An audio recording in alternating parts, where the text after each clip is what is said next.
ไม่สูงค่ะเมื่อได้เป็นวันที่22เดือนธันวาคมที่5ปี2026ในตอนแรกข่าวใส่หมอหอมมีข่าว2ตอนได้มาเปิ้นเผาค่ะตอนที่1เจ้าก้อนวัดป้าหนึ่งอันถงหญ้าเก่าในว่าเกี่ยวข้องจอมนางยิงนั่นทักลงยองยาวข่าวเที่ยงโหนึงค่ะก้นเมืองคมตุ่มก้อนหนึ่งฮอก้าอันใจป้ายอันตุอันปอมันไหลถงหญ้าติงยอบกุมโต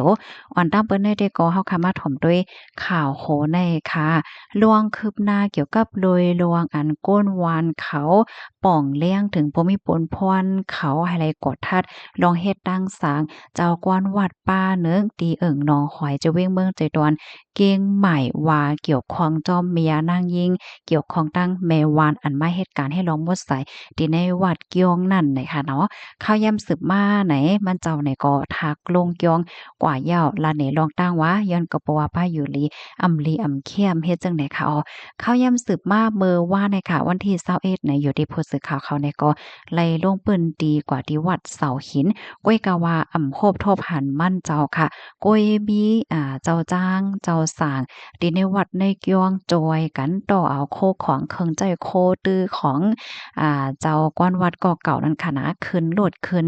กาเฮ็ดจังไหนค่ะอ๋อก้อยกะว่าฮู้ว่าเดี๋ยวเอากว่าที่ไหลเด็กค่ายกว่าที่ไหลเฮ็ดไหนค่ะนะกำในเผอว่าผู้สื่อข่าวเขาต้องถามว่าอันเจ้าก้อนวัดคาโลกว่าอยู่ที่ไหลมีที่ไหลค่ะล่ะเมื่อเหลียวแหนอันเป็นเจ้าสางเจ้าจ้างเขานั่นก็อันลาดว่าโอ้ค่ะโอ้เฮ็ดจังไหนอ๋อถามอีหังเขาก็ว่าโอ้เฮ็ดไหนนั่นค่ะนะเนาะเสียวก็ปันขว้างให้ผู้สื่อข่าวเขาได้ถ่ายแคปหาว่าจังได๋ที่ในวัดในเกียงนั่นแหละก็ซัมปอเย็นเหงาสิๆลงไว้เฮ็ดไหนอ๋อก้นวานที่หิมห้อมวัดนั่นใครในว่าเมื่อกาก่อนโป้นมาอ่อนตั้งดีมันเจ้าเด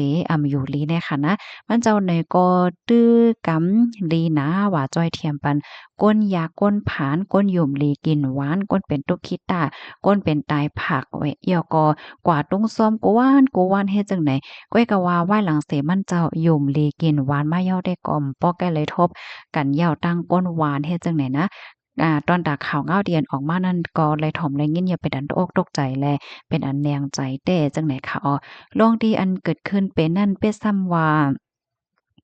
มีแค่พางสักเสหลักฐานมันออกมาเหนือสื่อว่าหังว่าเฮ็ดจั่งใดเสตาก้อยกะว่าก้นวานกำพองแต่ก็ยังตึกหยุ่มหยำนับถือเน้อเจ้าก้อนวัดก้อนนายยุปยก็อำหยุ่มนั่นน่ะเนาะว่ามันเป็นความไล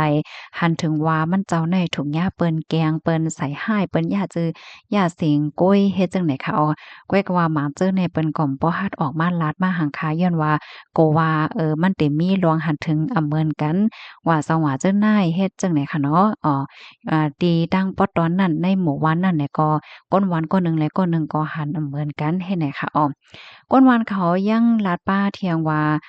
ไลโฮข่าวจังไหนเอาก็สังว่ามันเป็นเต้ได้ก็รู้สึกว่าหลีได้แต่จังไหนนั่นน่ะเนาะก็เบิ่งหังไหนเจ้าก้อนวัดอ่อนนาในก็มีข่าวเงาเกี่ยวกับเลยลวงจังแนวอะลองแม่ย่านางยิ่งให้แหน่ๆมาปานมันเจ้าก็ซ้ำมีข่าวเงาจังไหนมาเทียง แลมุงมองว่าเจ้าก้อนวัดอันเตมาเทียงโตนใหม่ป้าใหม่ในได้ก็เรียบเตรียมเป็นซึ่งในหนังเก่าโยเฮ็ดไหนอ้อคอมเมนต์ตอนในคาเลปีมาที่ห้องการข่าวเกี้ยงใหม่ออกไว้เนี่ยค่ะในก็เตเลยว่าไว้เด็กค่ะเนาะพี่น้องค่ะเมื่อวานในเฮาคาเลยถอมข่าวเงากว่าตึกเป็นเปิ้นทางเทิมว่าซังว่าเฮ็ดจังไหนกุ้ยเนี่ยค่ะเนาะกุ้ยกะหวานมื้อใดที่ก็มีข่าวเงาเคิมหน้าออกมาว่ามันเจ้าในทากเหย้าขายลงจองเหย้าไว้เฮ็ดไหนเหย้าค่ะลูกดีข่าวเงาโหนในเสแลกำในเฮาค่ะมารับถมด้วยข่าวเงาแทงตอนหนึ่งค่ะคอโลดก้าป้ายอันตุอันปลอมในถุงยาติงยับก้มโตเมื่อวันที่20เดือนธันวาคมที่5ปี2026ข่าวยามโหคำ4:50จ้ะเนี่ยผู้มีปนพรเหนือเส้นตั้งลงเลยโฮมกันเสียวก็ติงยอบก้มโตยึดปากกาอันเลทางเถิมใจป้ายอันตุอันปลอมมันดีเจตอนแพ้น่านและโอดาเดชนะคะอ๋อในปืนที่รับปนพรของเจ้าหน้าที่เขาเฮ็ดจังได๋คะนะก้าในได้ก่อเป็นก้ามิกหมาย MG เซียน MG อี3 4ลำค่ะแล้วก็เอาป้ายเกี้ยงใหม่มาใส่ให้จังเนี่ยปยก็มีป้ายเนี่ย2แผ่นให้แนวข้อมูลมันได้มันเหมือนกันเนาะอันที่ป้ายให้ยอก็อันเตรียมไว้ที่ในไหวก้านั่นเฮ็ดจังไหนก้นฮอกก้าได้ก็เป็นก้นเมืองโฮมตุ่มจื้อห้องว่านายจอมมินโซอายุไหล27ปีค่ะ ย้อนด้วยไว้ขับขี่ว่าสังว่าเฮ็ดจังได๋มันใจก็จางเอาไว้ขับขี่มาแหน่เฮ็ดให้ออเลยต้องเลยถามเฮียก็มั่นใจลัดว่าซื้อกลางลำในลูกมาดีโอ้ยก็อันเป็นก้นเมืองคมตุ่มหนังกานาจื้อห้องว่าจ่ายเอานายหม่องตู่นายหม่องตู้แหนออ